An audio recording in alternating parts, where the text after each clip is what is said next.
What's up, guys? Welcome back to another episode of In the Heyday. I'm your host, Oliver Hayes, and this is a super weird episode because usually I'm filming these at home, but because I have to get over to Folsom Field for the Colorado football team's game against Iowa State, I'm filming this on site at the CU Event Center. So enjoy the nice background, enjoy the echo and things like that. I think I'm literally the only person in here because everyone is already at the football game.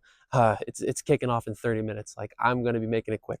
But either way, I need to talk about the Buffs. My heart is with basketball. I need to talk about them in the men's basketball program because they had their black and gold intra-squad scrimmage today. And while this wasn't our first glimpse at the Buffs because we got to see them in their once every 4 years trip abroad in Australia this offseason, this was our first glimpse of a healthy Van Dak and our first glimpse of a lone Mikaeli. Of course, I've been able to see the team throughout the preseason in practices, but of course, there's a lot of stoppages of play. It's hard to kind of gauge how well these guys are going to play. Practice is different from a game. Game is different than practice. Of course, official game is different than a scrimmage, so we'll have to see how things go. But when you're in front of fans and the ball is bouncing, there are refs, like the official refs were here today, things are going to be different. And today we were able to see a little bit more of who is more of a gamer and who is more of a practice player, at least in my opinion. Of course, this is only one contest, so we can only tell so much, but I think a few things were evident. But moving on, at looking at this intra-squad scrimmage, one thing to note is that even though this was the first glimpse of what we hoped was going to be the first glimpse of a fully healthy 15-man roster for the Buffs, Sebastian Rancic, the expected first option for this team, the returning sophomore who was very impressive last year and who was super impressive this offseason in Australia, he sprained his ankle earlier this week. I believe it was his left ankle, if I remember correctly, so he did not go today. So that was kind of unfortunate to not see him. But of course, everyone knows Sebastian Rancic. He's one of the 5 returners of, like I said, an expected first option. Everyone knows what he can do on the floor. And really, I kind of just want him. The only reason I would want him to play is so that the fans could see how much of a better shooter he is, especially coming off of screens, coming off of ball screens, even just off the catch in kind of weird situations. His release is so high and so smooth and so quick that he looks like he could be one of the best shooters in the Big 12 this year. That's, of course, a hot take, and very early on, we'll have to see what that all looks like, especially after this injury, but that's what I wanted to see today, and we didn't get to see that. But even though we didn't get to see Sebastian Rancic, we got to see the rest of the Buffs, the rest of specifically the front court, and also who would step up as a potential second option, or who would step up if Sebastian wasn't having the best game, or if he's injured later down the line. Of course, it's not too rare for a guy to not play every single game throughout the season. But beyond that, before I get into some of the individuals, I kind of want to talk about some of my general takeaways. The setup of this was that they played 4 contests, 10 minutes each. They switched up the teams each time, so it's a little hard to kind of talk about how everything went and things like that, just because I only got to see a glimpse of who was playing together, and they were subbing it during the contest. The situations were switching up and things like that. However, across the 4 contests, my main takeaways, the first thing was that the pace of play is greatly improved. The Buffs were going up and down the floor, and that is something that I feel like CU has always tried to do. Tad has always tried to bring a faster pace of play, especially in Colorado at this high elevation. But as he noted after the game when I asked him about it, in the current college game, there are so many timeouts, media timeouts. There's a halftime, there's official reviews. And so between all of that, there's enough time to rest that in this elevation, if you aren't insanely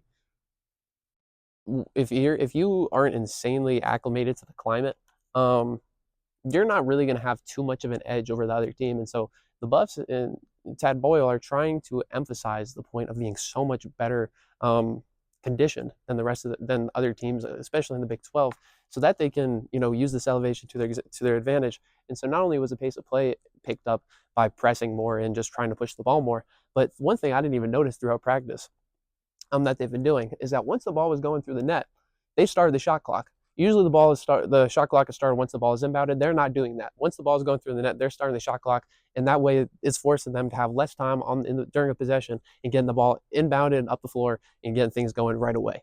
So that stood out to me in terms of what the Buffs are trying to do this year. But on top of that, they were able to capitalize on that. The Buffs were able to score and transition a lot more than they were last year, and that was one thing that stood out to me as something that was super frustrating. Is that even when the Buffs got turnovers, got out in transition, they weren't necessarily able to convert unless they were getting fouled, or it was someone like Trevor Baskin potentially, or Van Dak getting a dunk on the fast break. And so the fact that the Buffs were able to score in different situations in transition was super impressive to me, especially because, with this leading me to my next point, the Buffs shot the 3-point ball super, super well today. I think I've kind of noticed this throughout my talk this offseason and the preseason, that there's going to be an improved three-pointer across the board for the Buffs. Not only the returning guys, but the incoming class brings a three-point ball. Tad Boyle challenged these guys to get up 1,500 threes a day during the offseason. I think to make 1,500 threes, not only take them, I'd have to confirm that, don't quote me. But either way, with that three-point stroke and that emphasis on three-point shooting was shown today, especially with the pace of play being improved, because last year, not only were the Buffs able to struggling in transition, trying to score the ball, but early in the shot clock, if if a three-pointer was getting taken early in the shot clock, that wasn't necessarily considered a good shot unless it was Julian Hammond taking it, for example. Even when it was Andre Yakimovsky or potentially RJ Smith at some points throughout the season, some of those guys who are the better three-point shooters on the team, it didn't seem like fans, journalists, teammates, anybody could rely on a Buff knocking down a three if they were wide open. This year, especially after what we saw today, it feels like that is definitely when there are multiple Buffs, when they get the ball and when they're open, it feels like that ball is going to go in. And that is without Sebastian Rancic, like I said earlier. And I think that is very interesting because today, there were no stats officially kept, which is one thing that's kind of hard. But you saw Isaiah Johnson. He hit 5 or 6 threes today. Across the board, I believe it was almost double-digit Buffs. I think 9 Buffs. Jack Carlo with Sports Illustrated. We were taking some unofficial stats. We believe it was 9 different Buffs with threes today. Not only in the front, in the back court, in the guard room, but also in the front court with Alon Mikaeli. I believe he hit 2 threes today. And so the fact that not only is one guy able to shoot threes, multiple guys, but you're able to also feel confident in these guys shooting the ball, whether it's Isaiah Johnson with the multiple threes, or it's Ian Enman, he hit multiple threes today. Josiah Sanders, his stroke is coming along, but he hit threes. Mikaeli's stroke is coming along, but he hit threes. Holland, his stroke is a lot more improved than Mikaeli's and Sanders, but he was hitting threes. I believe John Manny also hit a three in the corner. Andrew Crawford hit a couple of threes. Guys were just knocking down the tray ball all day long, and that was very impressive to me and stood out a lot for a team that was not able to shoot the three-point ball that well last year and 2 years ago, even though they didn't take it that much, shot the ball efficiently from the perimeter. So that was the second thing that stood out to me. And beyond that, as far as the takeaways, I think those are the 2 biggest things. For practice and stuff like that, I've been already, kind of expressing what I take away. So I'm just going to kind of look at the individuals and kind of just go back, go down the board.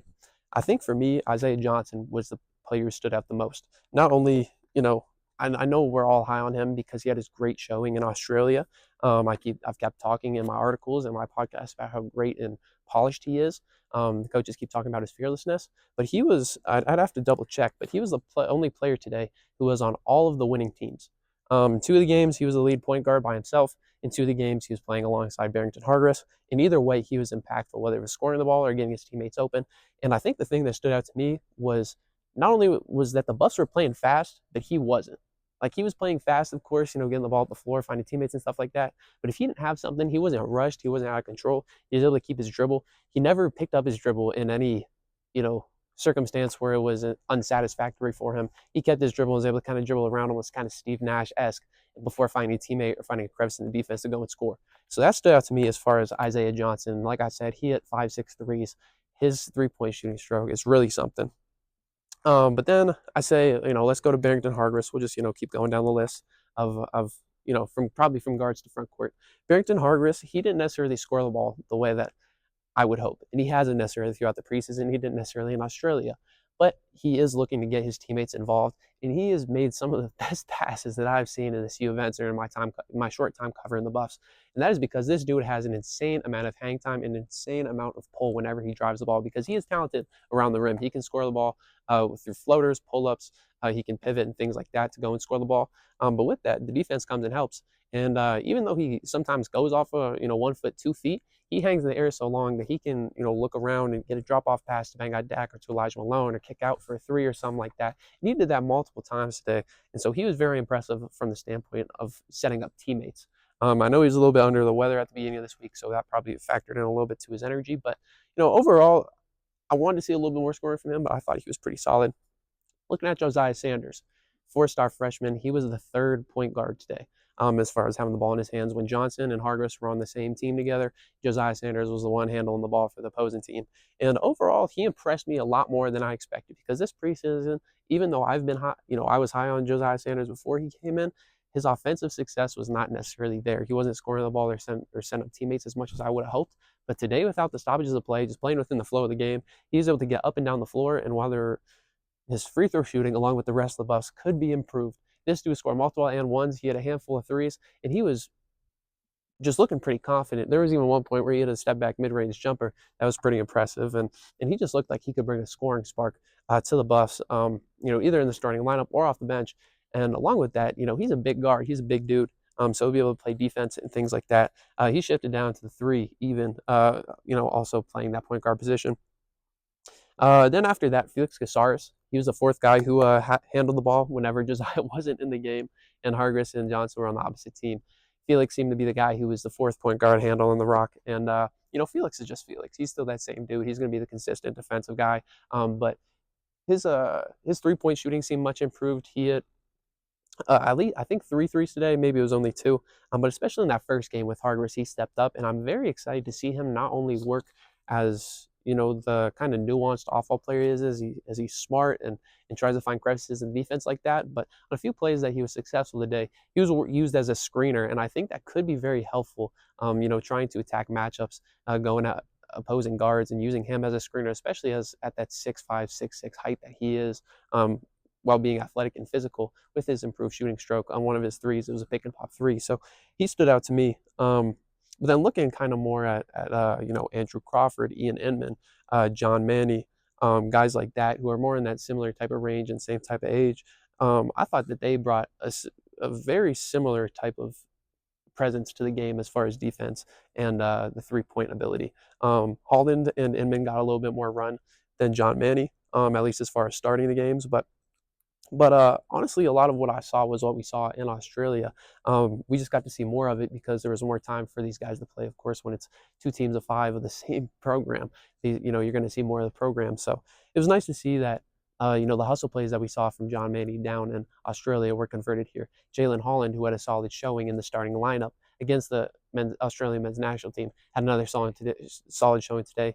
And Ian Inman, he had his, people have been talking about his 3-point stroke and how great it is, how it could potentially be the best on the team, even with Isaiah Johnson, Sebastian Ranchik, guys like that. And he hit multiple threes today. He looked like quite a threat from the 3-point line. So from all those guys, they looked all pretty solid and helped push that pace and bring the defensive ball pressure, especially coming out of timeouts when the Buffs are able to press and things like that. I think they'll look to do that a lot more this year, even though that's something that they've already been doing, especially in past seasons.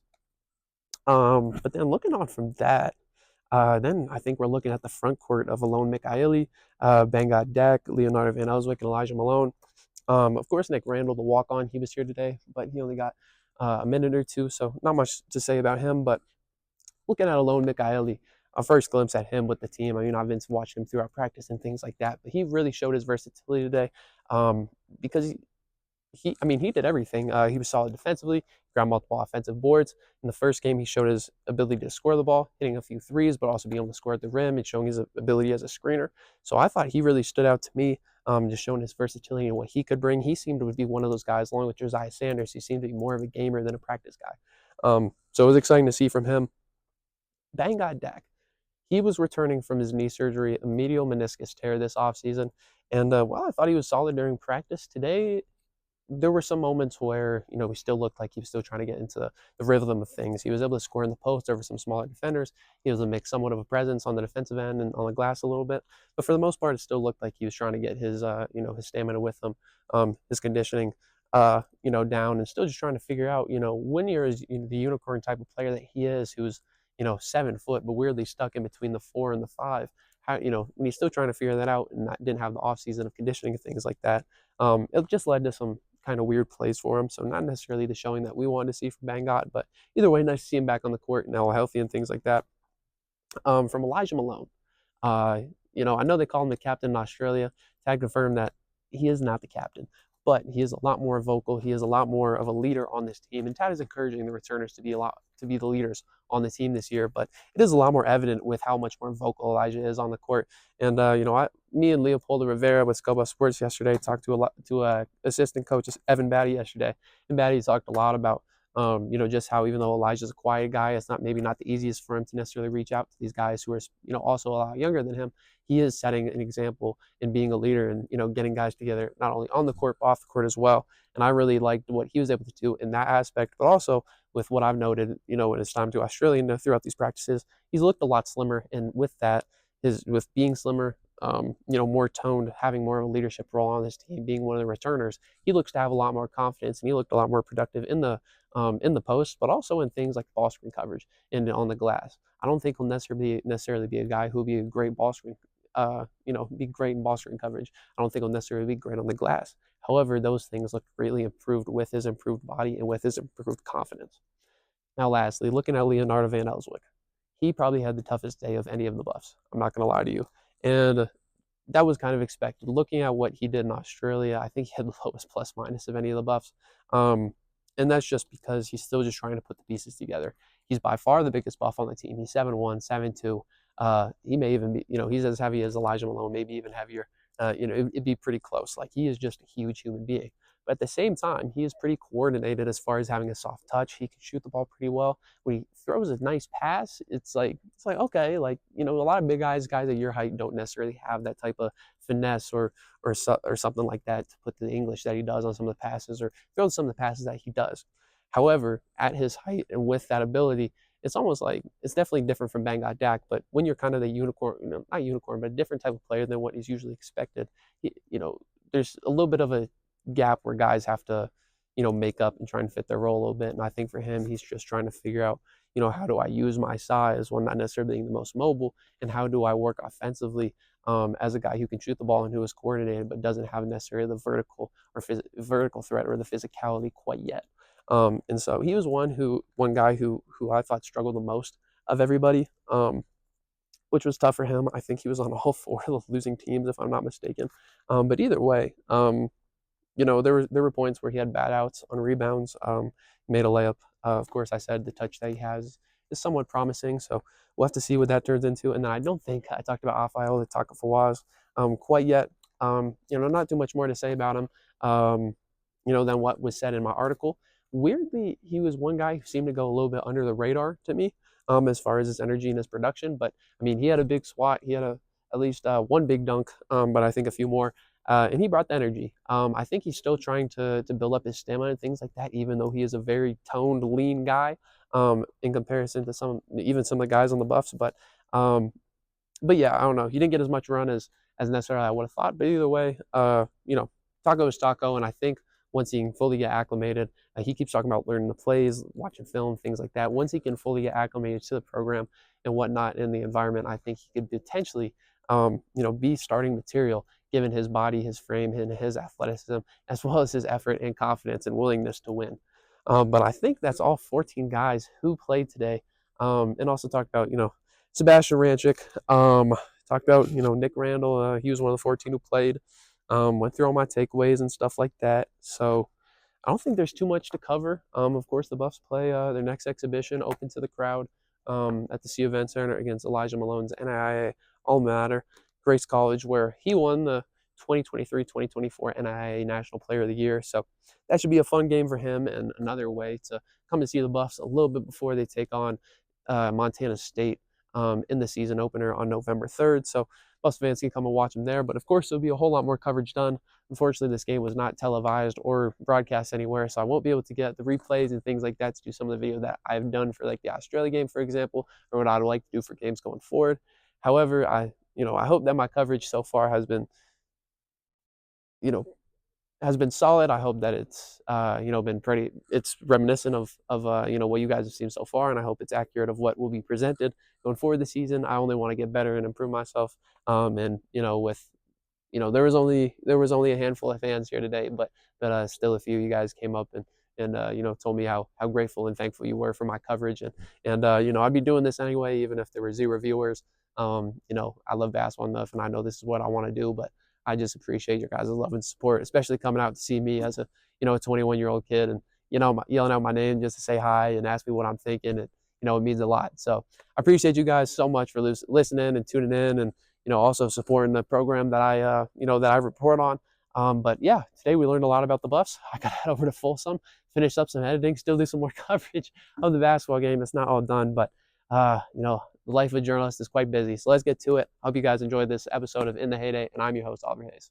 Peace.